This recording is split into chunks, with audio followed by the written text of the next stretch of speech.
Have you ever felt that gentle nudge telling you there's something more? That the path you carefully planned might not be the one that you're meant to take? I'm Marisa Switzer, and this is If I Hadn't Said Yes, Stories of Surrender and the Pursuit of Purpose. Each week, I sit down with women who have trusted their journey, stepped into the unknown, and discovered their true calling along the way. Whether you're feeling called to make a change or simply seeking inspiration from others who have taken the leap, this is your invitation to explore what might be possible if you say yes. Hey guys, welcome to this episode of If I Hadn't Said Yes. Today, we're going to be talking about saying yes in spite of imposter syndrome.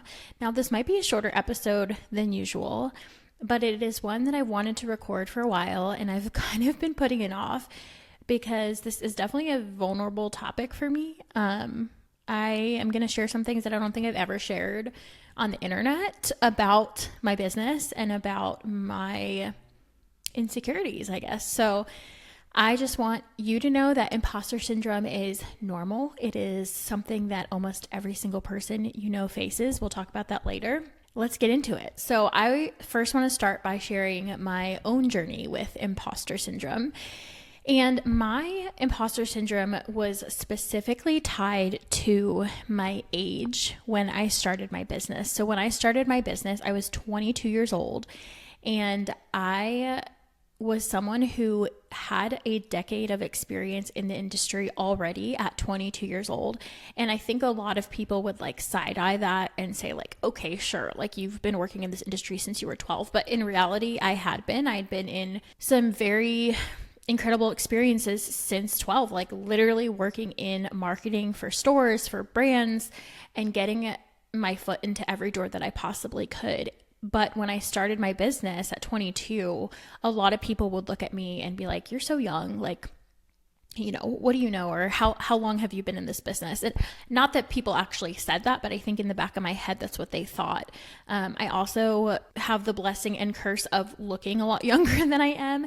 And so something I was very conscious of was I would always wear makeup. Like you will rarely see me on screen, on social media without makeup on because I look like an 18-year-old girl. And that is something that, again, I was just very conscious of when I first started my business because I just felt so young. And I think when your imposter syndrome is tied to something very specific like that, it really only goes away in time.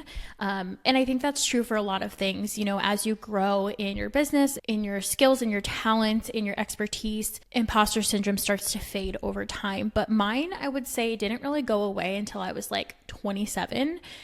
I think that when I turned 27, it was just like this light bulb went off of like, okay, I feel old enough. Like I feel old enough to say that I'm experienced and for people to believe me, which I know sounds ridiculous, but again, it's just an insecurity that I had, imposter syndrome that I had. And I have a very big regret related to that.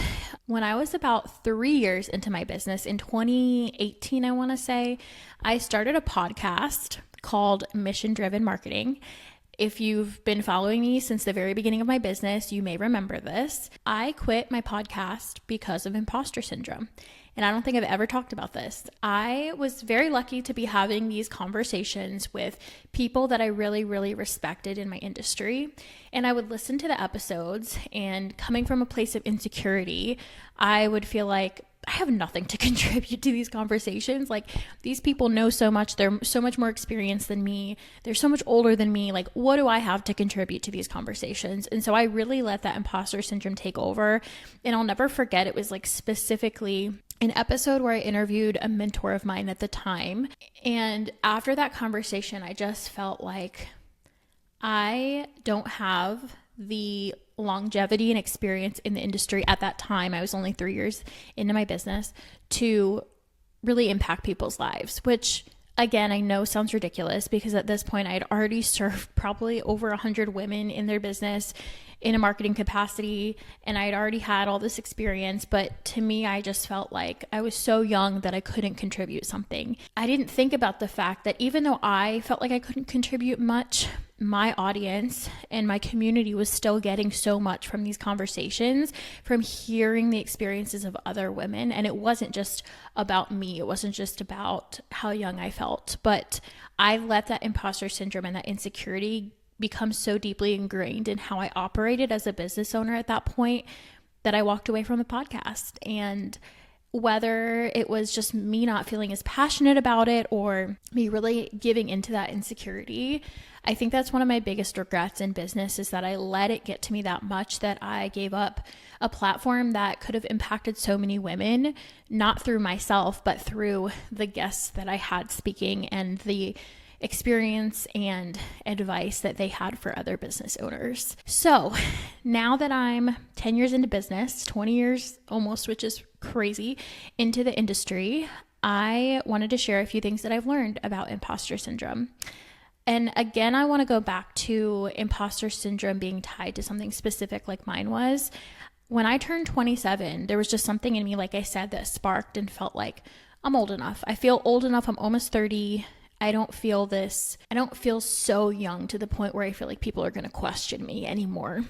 I know that's ridiculous, but ever since that happened, ever since that switch went off, I feel like I've been able to view my business and myself and other business owners in a new light. And so I wanted to share these 3 things that I hope you can take with you so that you don't let imposter syndrome hold you back the way that it held me back, or the way that it allowed me to self-sabotage a little bit in my business. So, number 1, I think that imposter syndrome is really connected to your self-worth and confidence in your abilities.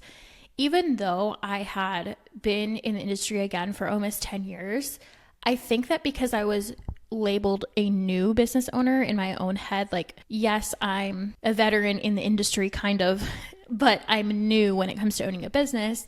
I think that the confidence in my abilities was a lot lower than it would have been if I had kept in a corporate job where I had this huge resume of experience. And so I think that we all need to learn to look at our abilities, our skills, our talents in a new light by observing how they take place in every part of our life, right? So again, I was new in business, but I was not new in this industry. I was not new to marketing. I was not new to fashion. I still had the skills and capabilities and talents to help so many brands succeed. And I still did help so many brands succeed. I was viewing myself as a newbie instead of someone who had this long resume of experience. And I think I let that affect my self-worth. I really think that we just all need to look at a much bigger picture when we're thinking about imposter syndrome. So, for example, if you all throughout high school and college were this amazing artist and you ended up going to art school and then you end up getting a corporate job, but you decide to quit your corporate job to become an artist again, you might feel like, I just quit my job, I'm starting from scratch. But you're discounting the fact that you have not only had an art education, but that this is something you've been passionate about and working on and honing as a skill since you were a lot younger. And honestly, I think the same thing goes for starting businesses. A lot of women that I hear coming from corporate jobs, they are starting brands based on passions that they have had for a long time. So maybe it's someone who has golfed for most of their life and they're starting a women's golf brand. Maybe it's someone who has been obsessed with jewelry and used to tinker and make jewelry when they were little, and now they're leaving their corporate job to start a jewelry brand. They could look at that and say, I'm so new to business. I'm so new to this industry. Or they could look inwards in themselves and say, this is something that I've been passionate about for a long time. And the skills that I have learned in my corporate journey are now going to intertwine with the passion that I have had for all this time and uniquely equip me to pursue this path for myself. I don't think a lot of us look at how our experiences have uniquely qualified us and equipped us to pursue the things that we are called to do in this life, because we label ourselves new, we label ourselves inexperienced, we label ourselves young instead of looking at the bigger picture. Number 2, imposter syndrome is fueled by comparison. This is something that I have really felt tied down by for the last few years. I feel like If you're in the design industry, a lot of us like follow each other and interact with each other and support each other. And I love women supporting women, but it can be really easy to drown in the noise and to feel like I have nothing unique to contribute. Everyone's saying the same thing. Everyone's doing the same thing. And again, put yourself back into that imposter seat because you're comparing yourself to everyone else. When in reality, if you are a brand owner shopping for a designer, you probably only follow 2 or 3 of us. But I could look around and say, this whole industry is doing the same thing, talking about the same thing. And you're looking at it like, oh, I love that designer's unique perspective because I haven't seen it from someone else. So I think comparison really contributes to imposter syndrome a lot, no matter what industry you're in. If you're starting a fashion label, it's so easy to look around at brands who have hundreds of thousands of dollars of budget to produce these really high-end campaigns, whereas you're just starting out and you may only have like $10,000-$20,000 to spend on your first production run. One of my mentors had recommended that I unfollow a lot of other designers, and this has nothing to do with them. It has everything to do with me and getting lost in comparison. And so if I'm able to tune out that noise, if I'm able to not look around to what everyone else is doing, not only am I not going to be comparing myself to them, but quieting the noise is going to allow me to recognize my own thoughts and to be able to have original thoughts and takes on what is going on in my industry and unique approaches to how my clients should be carrying out their brands. So if you feel like you are stuck down a hole of looking around to what everyone else is doing and never feeling good enough in the place that you're in, maybe you need to remove the noise. Maybe you need to unfollow. Maybe you need to take a social media break. Maybe you need to spend some time alone with your thoughts and remember who you are and how you are uniquely equipped to carry out your business. Number 3, imposter syndrome is something that literally everyone on the face of this earth experiences, except Alona Mar. If you know the clip I'm referring to, anyone that you look at on a stage, at business conferences, at creative conferences, anyone that you look at accepting an Oscar this past weekend, they have all experienced imposter syndrome.